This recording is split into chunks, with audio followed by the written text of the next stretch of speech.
see you, Stacey. I feel like, when I wrote my Trump book, The Man Who Sold America, I interviewed dozens of people. The most consistent story I would hear is that Trump essentially is very influenced by whoever the last person is to talk to him. And Stephen Miller in the last administration and this one was very much in his ear. And you just heard his obsession with racial minorities, in his mind, taking things away from white men. And it feels like Donald Trump right now is being led, and the White House is really being led by people like him and by the people who wrote Project 2025, because they're obsessed with these issues of what they see as sort of racial theft from white men. Do you read their EOs that way?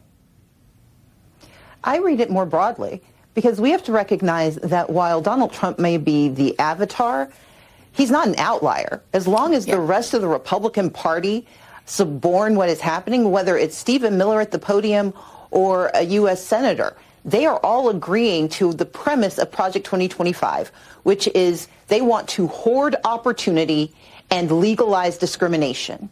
We have spent 248 years as a nation undoing our original sins, which include slavery, silencing women, denying Native Americans their citizenship, a whole host of challenges.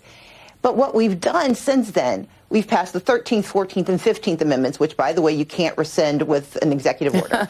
We passed the 19th Amendment, but we also passed Title I, which focuses on poor children having access to education. So if you are a vice president who graduated from high school in the Appalachian Mountains and you went to a Title I funded school, you are a DEI graduate. We know that across this country, service-disabled veterans who have access to resources do so because of the Americans with Disabilities Act, a DEI law.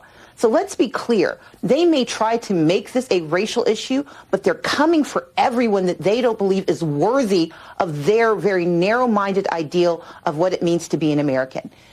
DEI is foundational values: diversity, meaning all people; equity, meaning fair access to opportunity; and inclusion, having a pathway to the American dream.